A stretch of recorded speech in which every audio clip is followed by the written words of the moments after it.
มองเห็นเธอเดินเคียงคู่กับเขา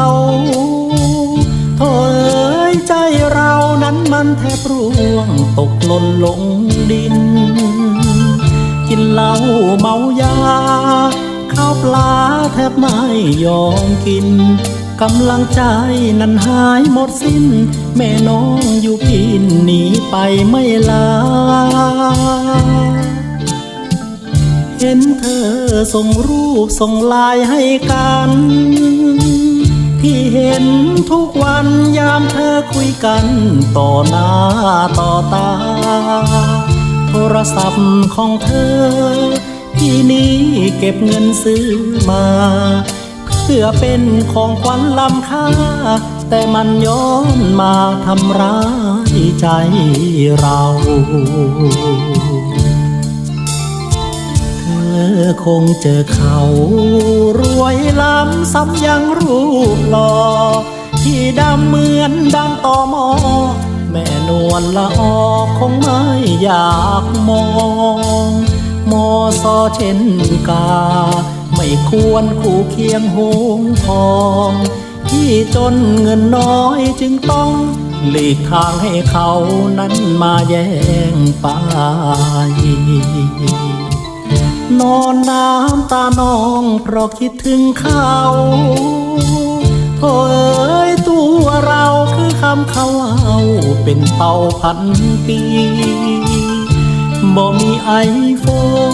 นเงินทองของเฮาบ่มีหน้าตาก็พอสำนี้จักสิมีไผน้อมาสนใจ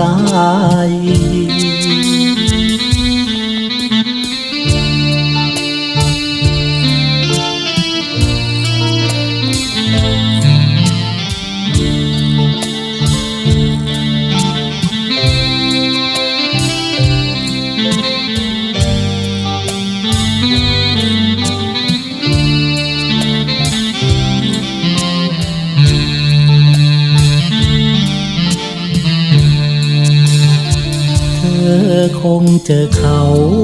รวยล้ำซ้ำยังรูปหล่อที่ดำเหมือนดังตอมอแม่นวลละออคงไม่อยากมองมอซอเช่นกาไม่ควรคู่เคียงหงทองพี่จนเงินน้อยจึงต้องหลีกทางให้เขานั้นมาแย่งไปนอนน้ำตานองเพราะคิดถึงเขาโธ่เอ๋ยตัวเราคือคำเขาเอาเป็นเต่าพันปีบ่มีไอโฟนเงินทองของเฮาบ่มีหน้าตา